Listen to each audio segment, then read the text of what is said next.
welcome to a new video, and today I'll be teaching you how to make your first Unity game, but I'll be teaching you how to do it in Unity.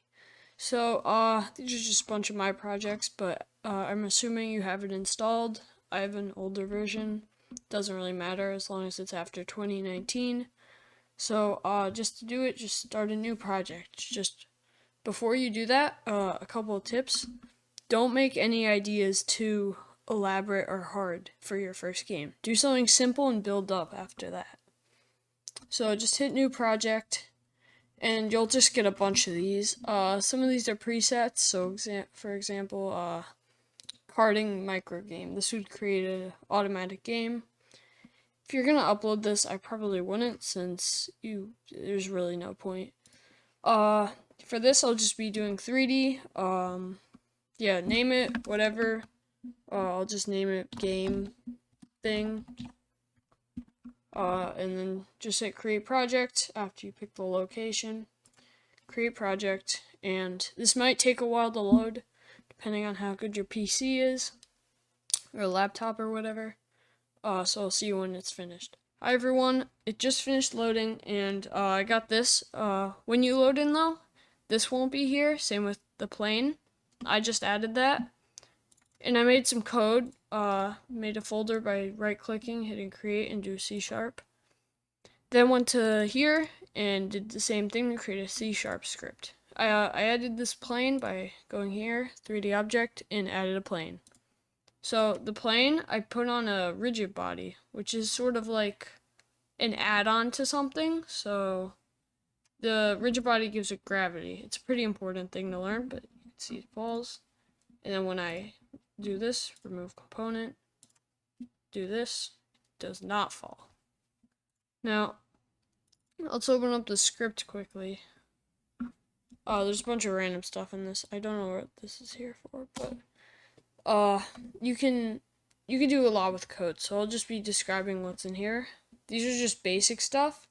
I will leave a video in the description to help you, I guess, learn basic code stuff. That's actually really important. I will recommend just like watching it after this, obviously. But that taught me like the basics, pretty important stuff. And then when you're making your first game, I'd recommend looking up stuff that you need help with if you like get an error that you don't know.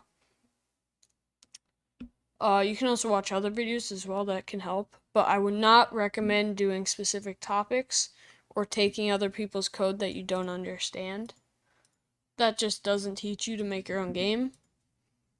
But basically here, I'll just describe what's here. This is like a function. This makes it so it can take stuff outside of the function. For example, these are variables.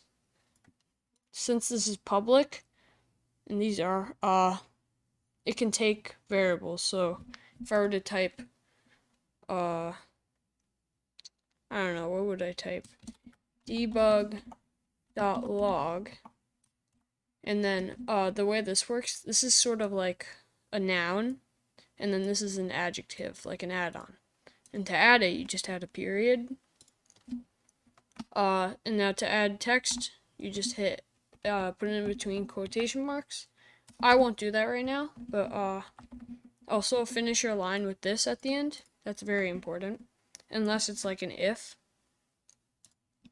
And then inside, you can actually put variables, but don't put them in quotation marks. That will make it have an error, that will just make it come out with the wrong thing.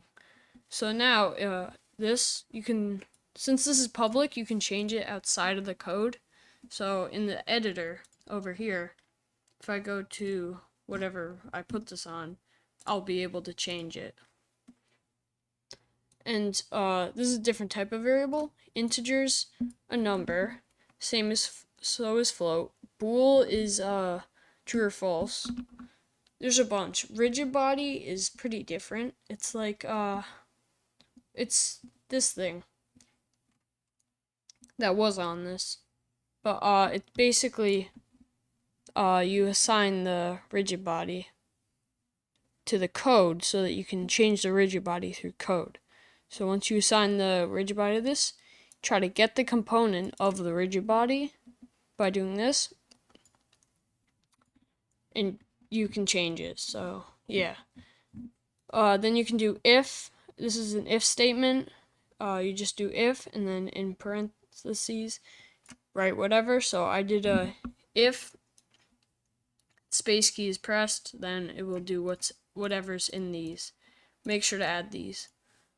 And then it will do this. I'll show you what that does in a second. But the way to do that, you just do input. So you want to take input, and then you type in the type of input. So once a key is pressed down,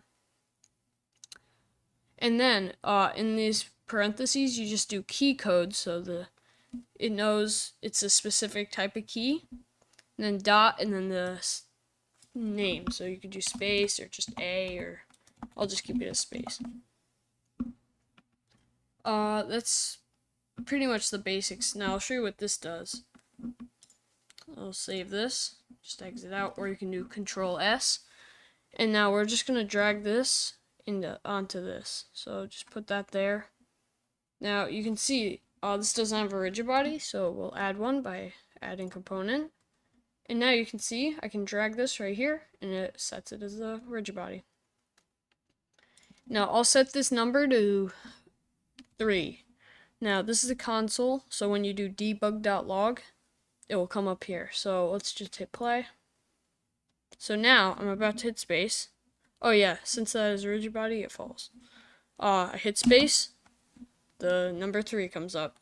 I can keep doing that since over here in the test, it's an update function, which means it happens every frame, so basically all the time. But the start thing here happens once at the beginning. So that's really it. I'd recommend the video in the description and just learn, I guess. It's fun once you learn how to do it. Yeah, I'll leave the video in the description, the games I've made in the description, which are not the best, but that's fine. And, yeah, so once you're done with your project, you can just exit out and save. Make sure to save it.